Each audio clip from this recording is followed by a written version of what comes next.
in the studio. Good morning, Ikemesit. Yeah, good morning. You can Proper Echo for a change. You can find him up as a Judge Ike on Twitter. And we've got Cheta Nwaeze in the studio as well. Good morning. All right, Lagos. So do send in your messages to us on WhatsApp. 0809 444 0981 is the number to message. And you can tweet at us by just using the hashtag FreshlyPressed981. We'll do our best to read out all your comments on the airwaves. And don't forget, last but not least, we are streaming live on YouTube. So if you head over to youtube.com/smooth981FM Lagos, you'll see us up there, and you can send us your comments through the live chat as well. So this day is first for us to look at this morning. Cheta, I'll come to you first with this one. A bill proposing 2 million naira fine for drug abuse has passed its second reading at the House, and the senator, the member of the House House of Representatives who sponsored these bills, Honorable Betty Apiafi, she's of PDP in Rivers State.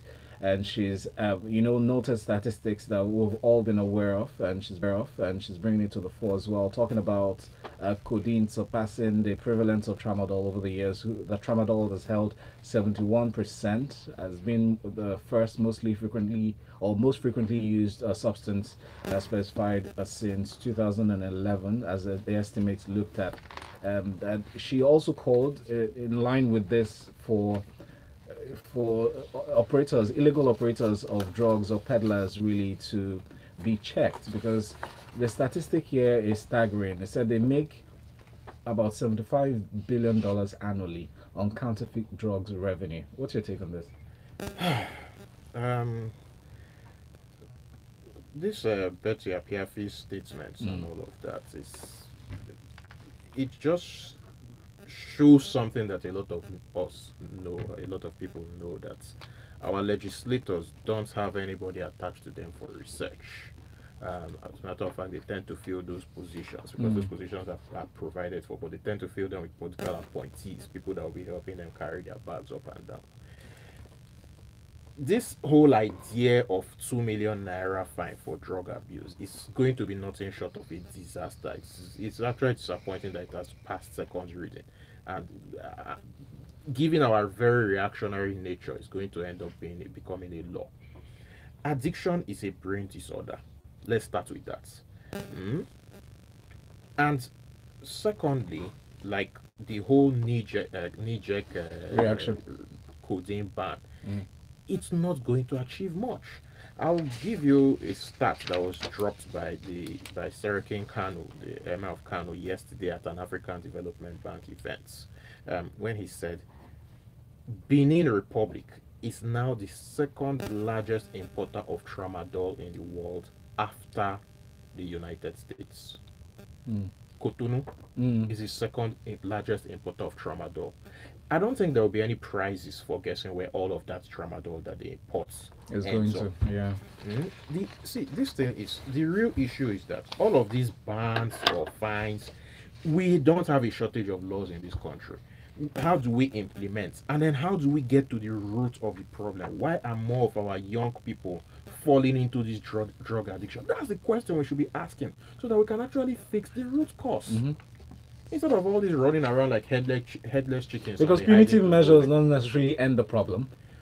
Countries that have adopted punitive measures on various forms of addiction in the past, they always ended up repealing those measures, because with punitive measures, especially for drugs or for addictive substances, you know the unintended consequences that always follows it. A rise in crime, because those people who are addicted, they will still need to get their fix. There will be people who will enter to fill the market that will be created. How much is codeine retailing for now? The price has gone. Was it 4,000 per kilo or something? I think it has shot up. The ban was on May 1st. Anyway, let's keep it moving, Cheta. Thank you so very much for that analysis. Now, Guardian is next. It has this story. ECOWAS countries plan single power grid in 2019. While this might sound as very interesting and happy news for most, West African Power Pool has disclosed plans to connect a single power by 2019. The chairman, who's also the chairman of the Transmission Company of Nigeria, Mr. Usman God Mohammed, he disclosed this yesterday in Abuja. Among other things that he noted, he said 14 land-based He mentioned that the region are sited in Lagos. The part that really 104 parts, the elements really in play. How feasible is this? How possible is this to be actualized in 2019? No, very possible. The 340 is a minimum capacity. That's just to sustain the grid. Well, currently, the story is all about the West African, that's the WAPP, that's the West African Power Pool, and then also the regulatory body, the ECOWAS Electricity Regulatory Agency. They're both in the country. They were discussing with the TNC, the transmission company of Nigeria, and looking at completing this 14-state electricity grid. The same grid will run across the whole of West Africa, which actually increases the marketplace for the sale of electricity, so to speak. Now, in this expansion, especially from Nigeria, what it means is that the TNT was saying that they would expand transmission, for that famous word, to across the border to 5 other countries and so forth. And one of the biggest issues that they raised was that they wanted to allay the fear of Nigerians that the export of electricity would not hinder local domestic supply, because that is the biggest issue. And this is the same issue that we faced with the free trade deal for Africa. You can see the world is moving. This West African grid simply means that there will be an open source distribution of electricity. And in most cases, other African countries have been diligent with their payments. Even currently, our generating companies and our distribution companies are sustained by the fact that their foreign export is always paid for as and when due. So why is it that internally, domestically, we cannot get our act right in terms of transmission, in terms of transmission, in terms of distribution, right? Now, so the TNC head also did canvass for the fact that Nigerians should also begin to imbibe the fact that we can sell our electricity, it can be sold, but like I said, the conflict of supply, the supply conundrum, we seem to be able to supply out what we don't have enough of. We have this case also coming with gas. Even though we have sufficient gas, we seem to make more money from supplying the gas externally than even making it available for Nigerians locally. Currently, even Gari has become a scarce commodity in the markets. The price is going up simply because there has some countries have realized the need for the Nigerian Gari for different reasons. So Nigeria has to now import Gari to meet up demand. These are funny situations that are occurring. Even leather, the only issue that held leather back was the eating of pomo. If not, there is enough demand outside to make foreign exchange from this local resource. So we hope that this transmission activity would be transmitted successfully by 2019. The fact that you keep using transmitted or transmission is, anyway, it's not deliberate. Yeah. So Punch is next. We have this one. The headline says, police disrupt Biafran day parades in Enugu, Delta, and Imo. Arrests were made. Precisely in Enugu, we had 20 arrests made there at that location. Biafran agitators or secessionists were arrested. Now, the police on Tuesday foiled an attempt by some pro-Biafran agitators to mark the Biafran metropolis. The secessionists, they say, who are members of the Biafran independence movement faction of the movement for the actualization of sovereign state of Biafra, had converged on Afianine and the Obiago area of Enugu. And in this report as well, there's an instance in Delta State and in Port Harcourt. Cheta.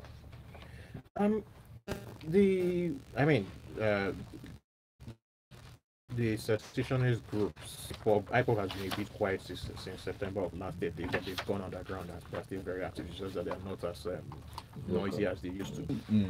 IPOB, MASOB, BIM, then BZF, they always mark May 30th. That's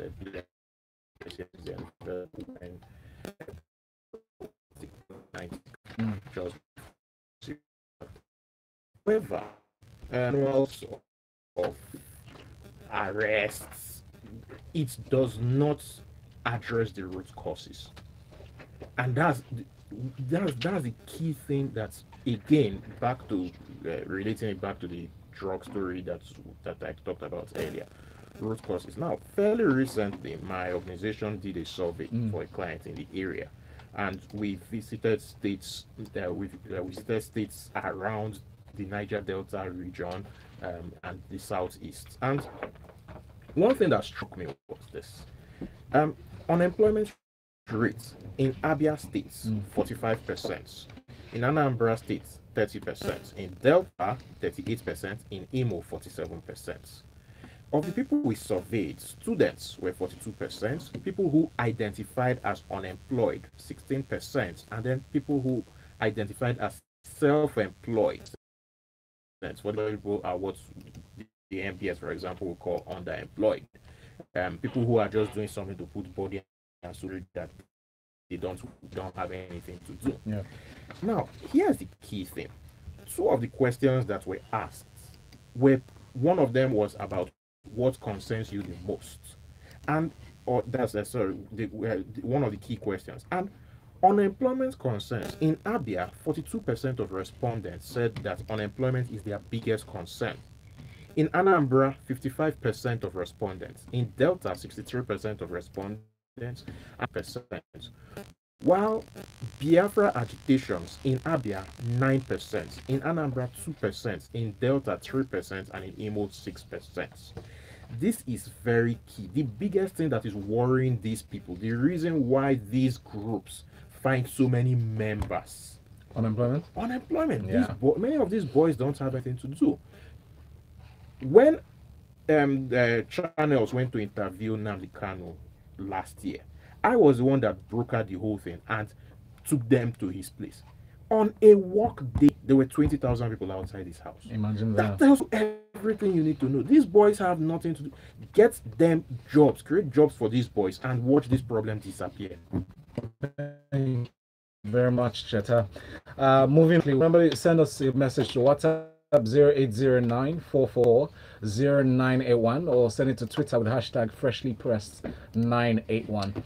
We've got a message up on Twitter, a couple of messages. We have ourselves a Mozumwa who says it's clear that Cheta doesn't know any drug addicts personally, because if he did, he wouldn't be calling the ban or the attempt to do something about the problem a waste of time. While Flexmaster Nate says Nigeria is excellent at exporting what she does not have. HRHSLS, this country is a joke, Shikina says. All right, New Telegraph says Obasanjo bragging after he wasted $16 billion in power. That's a statement from Buhari. President Muhammadu Buhari has gone hard on the former president Olusegun Obasanjo, accusing his government of wasting 16 billion naira on the power sector without meaningful results. And this is on the heels of the calls to investigate alleged spending on the power sector on the governments that served between 1999 and 2007. The power members or bodies that sponsored this, call was the Social Economic Rights and Accountability Project, SERAP. They called on the CJN to appoint an independent counsel to investigate the alleged spending. What do you make of this, call, Devoe? Well, till date, not much has come of it. Even the House of Representatives did do the investigations where they did discover. The 16 billion, I think, came out of rumor, but there were large monumental sums to the tune of over 150 million USD that was expended in various projects that were maybe not the priority at that time. And as some of the regulators said, there was no procurement act procedure to guide or to even authorize some of those expenditures. So that's why it's being touted that such money was wasted. But nevertheless, we're in political season, and what this means is that you're going to see a lot of higi-haga horseplay and infighting directly, brazenly from a lot of our political players, all in a bid to demarket one another. And in this case, no less than the two big giants themselves, the president, the two current president and a former president. Yes. Buhari was in Abuja speaking to some of his organizational representatives who raised some issues, and he then started responding regarding how, first of all, that one of the former presidents mismanaged to the tune of 16 billion, colossal waste, and then they're blaming it on poor budgeting and planning. Now, also, he did mention that some were even bragging that they spent such amounts, but at the end of the day, where's the power? Or he didn't mention names. Yeah, he didn't mention names, but nevertheless, we understood who was touted around the time the 16 billion was spent. I think this is not far unconnected to Obasanjo's current move with his letter writing, and especially recently he visited Pa Ruben Fasoranti on getting his coalition to oust the president. So there's a direct conflict between the two. So the president went on after saying that, spoke about, he was trying to defend how for a long while the oil price has been reading from about let's call it, that's the benchmark, was reading from about about $100, and even went up to 143. And then by the time they came in, it collapsed about 37, 30. Funds available that didn't have as much were the ones that were known for increased capital expenditure.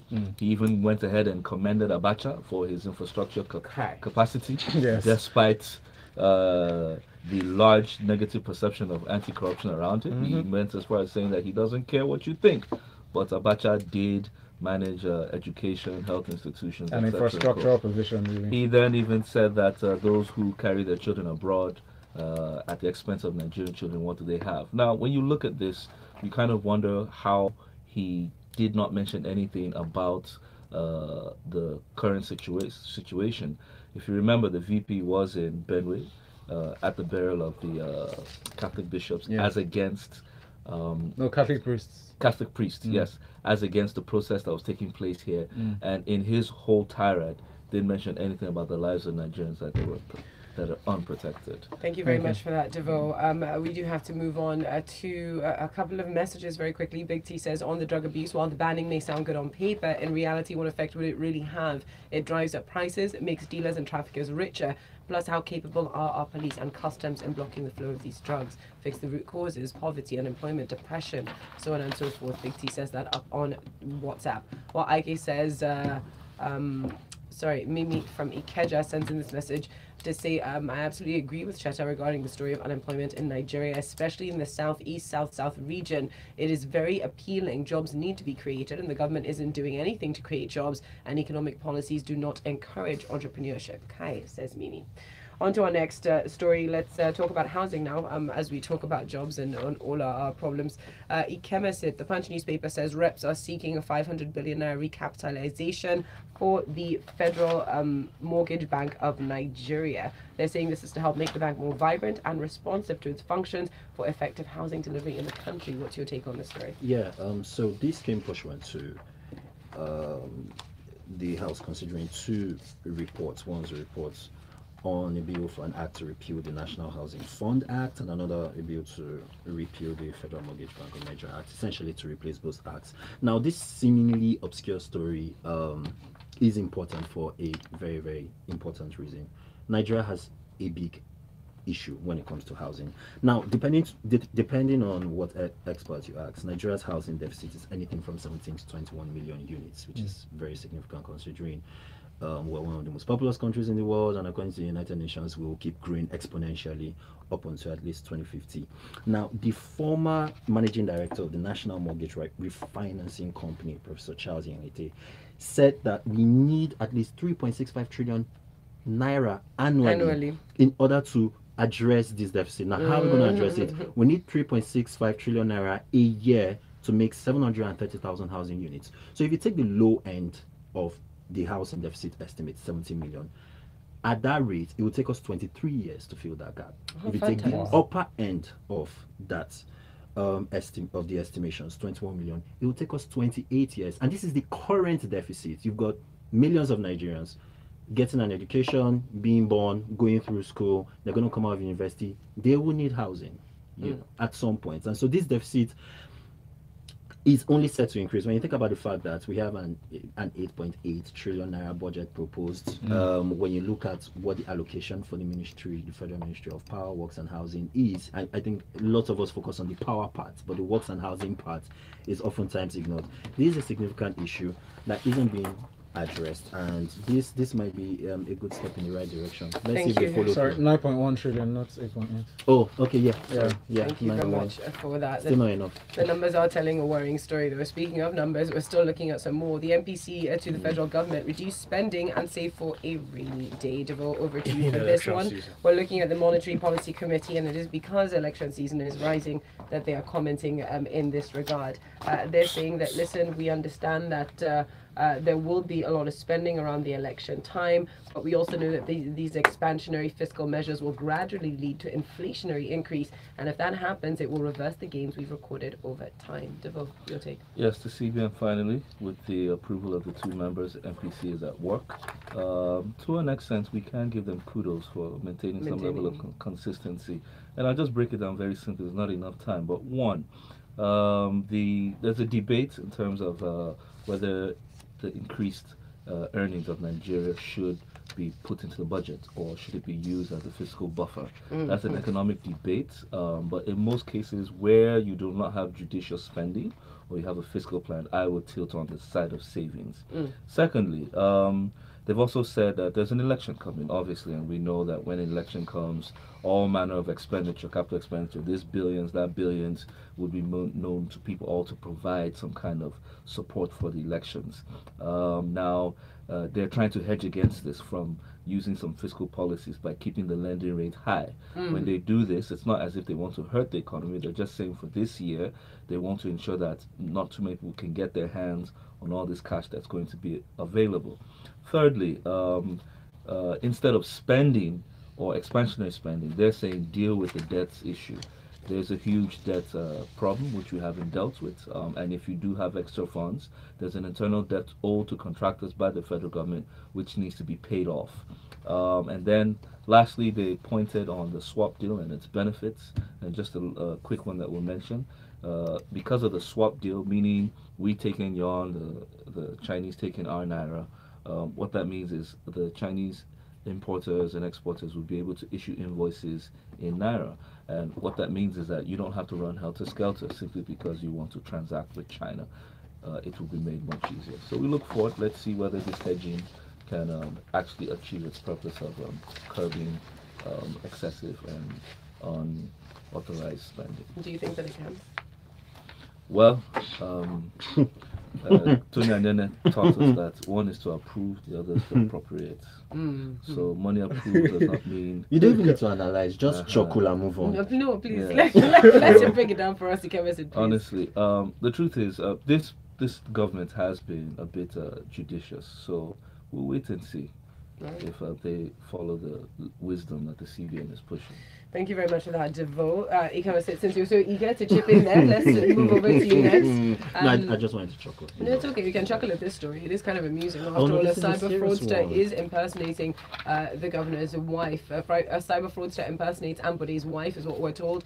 That's a story in from the Punch newspaper. Now, this is still a yet-to-be-identified person, but this suspected fraudster has been disguising as one of Ambode's representatives, making use of social media platforms and trying to extort money from members of the public. You know what's so stunning about this? It's no analysis on the story, really, because I mean it's a short story, and the headline pretty much explains the story. What's so stunning about this is these things still happen because there's clearly still a market for it, and you've got to spare a thought for those Nigerians who probably maybe 15 to 16 years into infamy with respect to internet fraud are still falling for these schemes. And I'll tell you, this is really affecting legitimate Nigerian businesses. I know a friend whose company, a top gas supplier in this country, has a multi-million-dollar contract with an American firm, and they wanted to go test they are in the process of testing some equipment in the US, and they asked for a third contracting party, which was to provide the equipment for them. They asked for their bank account details so that they could effect a transfer from Nigeria, and for 2 weeks the Americans dilly-dallied because they didn't know if they were dealing with legitimate Nigerians. In the end, these Nigerian companies' American clients had to pay the third party, and then subtract the money from the contract sum that they had with the Nigerian firm, and that was how that transaction was able to pull through. I'm talking about something that literally happened on Monday. Also, you kind of said, I know you felt that there wasn't much to this story, but that is sort of the brunt of the story. It's the reality. Yeah, it's the reality is. So there's a two-pronged effect on this. Obviously, the people get defrauded, right?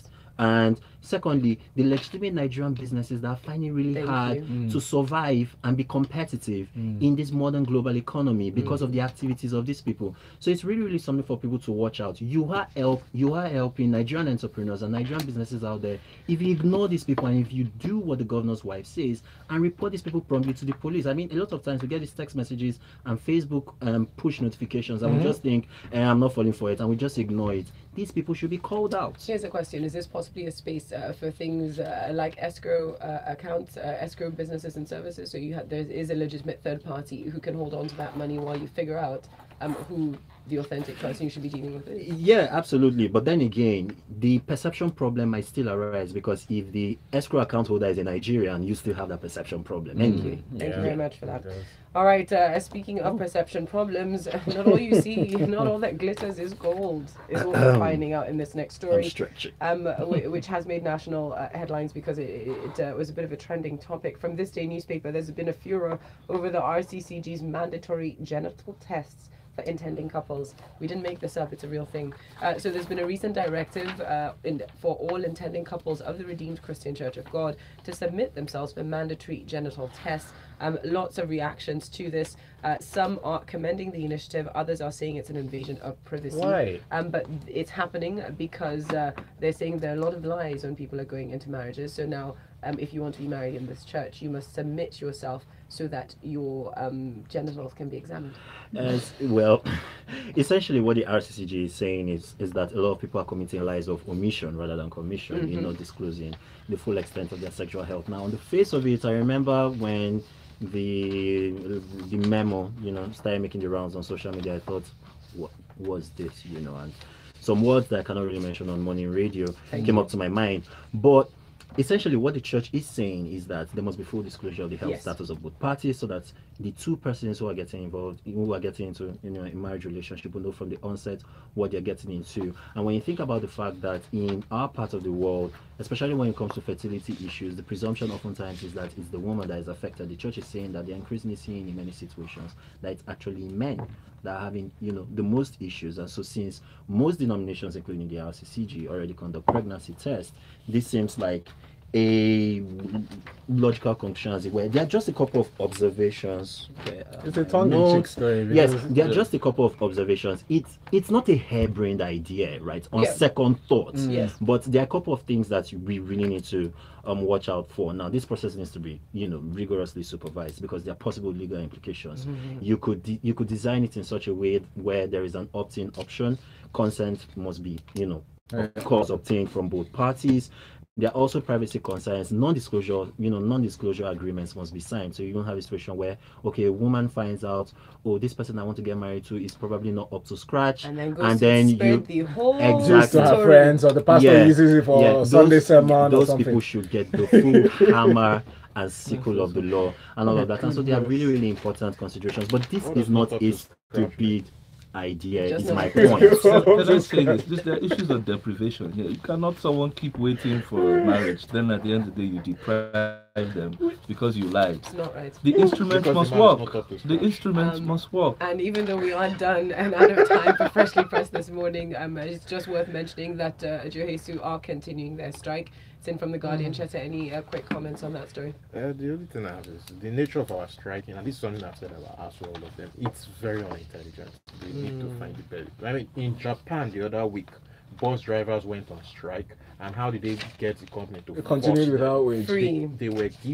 providing services, but the company wasn't making money. Right. I'm not saying that it will work here. That's particular. We don't have any transfers it here. But no, like I said, I'm not saying to exactly. You think if they ask us to pass the toll without payments, we'll pass? Our government will be happy that people are working for free. I know. But the point is, we need to think of more intelligent ways to force these people to the negotiating table. Thank you very much for that, Cheta. Thank you very much, Ikemesit, and thank you very much, Devoe. We'll mention one or two comments very quickly before we end the show. Yeah, Ayo here sends in a message. It says Nigeria, that's on Twitter, Nigeria can do a lot better in the mortgage industry. The Family Homes Fund, which is being used to start up the primary mortgage by the federal government, will bring a lot of development by providing a stock of housing for those who are interested. Well, Queenette Hogan says, I like how Cheta is all about the root cause of our problems, but what existing laws do we currently have against addiction? I think the bill providing punitive measures should be welcomed in addition to tackling the root cause. Well, Lagos, that's the much we can take. Thank you for your messages. Let's keep that conversation going up on Twitter at Smooth FM, at Smooth981 FM. Coming up next at 8:15 will be time for sports inside of the locker room. Arsenal. The headlines. Thanks, The guys. stories. Thank you so The much. news.